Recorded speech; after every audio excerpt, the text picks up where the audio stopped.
नमस्कार, आप देख रहे हैं सियासत लाइव और मैं हूं आपके साथ अंशु वर्मा। बिहार विधानसभा चुनाव 2025 से पहले मुख्यमंत्री नीतीश कुमार को बड़ा और राजनीतिक झटका लगा है। दरअसल जनता दल यूनाइटेड के दो वरिष्ठ नेता दसई चौधरी और भुवन पटेल ने पार्टी छोड़कर प्रशांत किशोर की जन स्वराज पार्टी का दामन थाम लिया है। शुक्रवार को पटना के शेखपुरा हाउस में आयोजित मिलन समारोह में दोनों नेताओं ने अपने समर्थकों के साथ जन स्वराज ज्वाइन किया। इस दौरान पार्टी के राष्ट्रीय अध्यक्ष उदय सिंह और रणनीतिकार प्रशांत किशोर भी मौजूद रहे।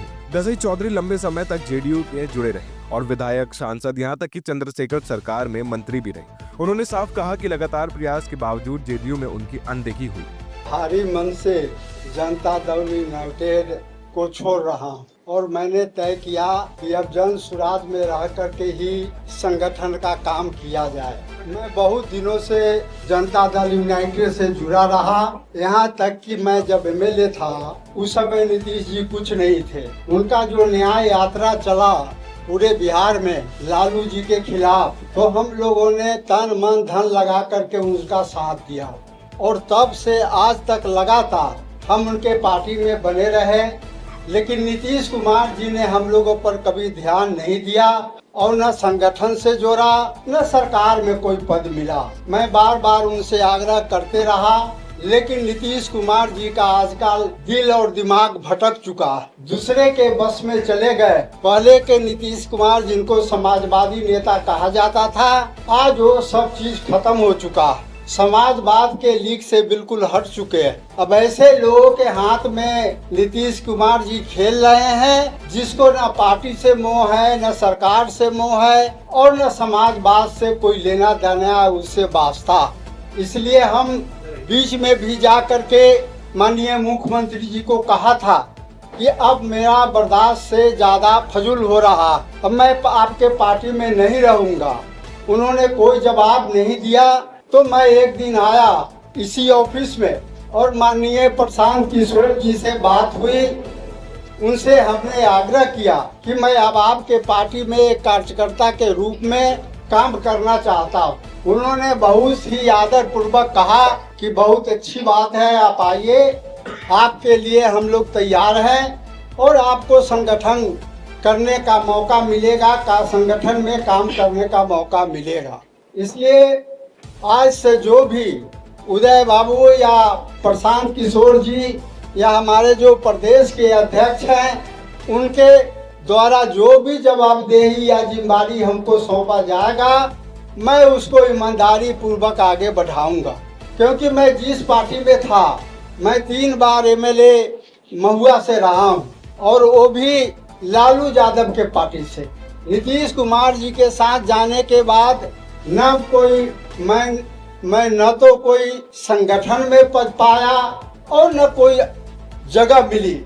इसलिए मुझे संगठन करने के बारे में तजुर्बा भी है, ज्ञान भी है और मैं ऐसे दावा नहीं कर सकता हूँ। लेकिन बिहार के कोई ऐसा जिला नहीं है जहाँ के लोग हमको नहीं जानते हैं या हम उनको नहीं जानते। इसलिए हम ज़्यादा कुछ नहीं कहते हुए आप सब लोगों को बहुत बहुत धन्यवाद देता हूँ कि आज मेरा जो कार्यक्रम है जन स्वराज पार्टी में मिलने का, विलय करने का, आप लोग आए हैं। आप सब लोगों को बहुत स्वागत और बहुत बहुत धन्यवाद देते। वहीं दूसरे नेता भुवन पटेल, जो समता पार्टी के संस्थापक सदस्य रहे, पूर्वी व पश्चिमी चंपारण जिला अध्यक्ष रह चुके हैं, उन्होंने नीतीश कुमार को जीनियस मुख्यमंत्री बताया, लेकिन साफ कहा कि अब हालात बदल चुके हैं।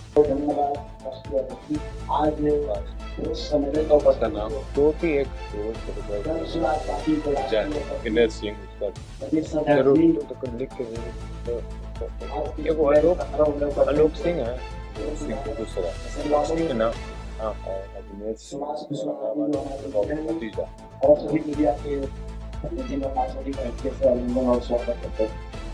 94 से हम समता पार्टी के फाउंडर मेंबर रहे हैं।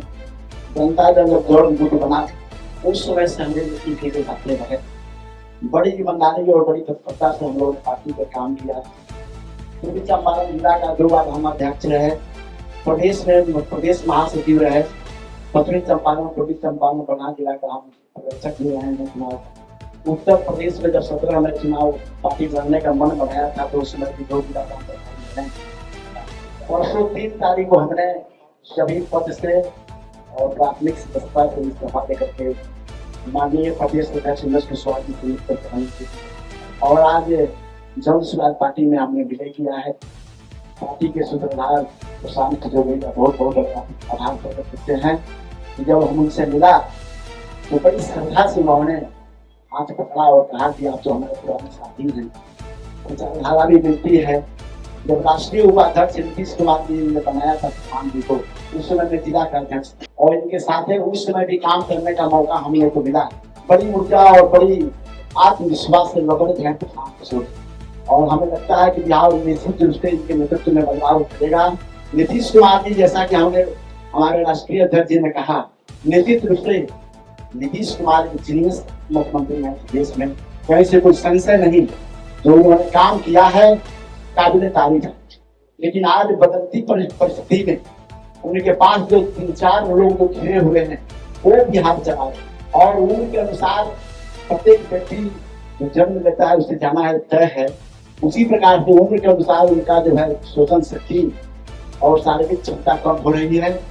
इसका लाभ उनके पास रहने वाले लोग उठा रहे हैं और अधिक भ्रमित कर रहे हैं।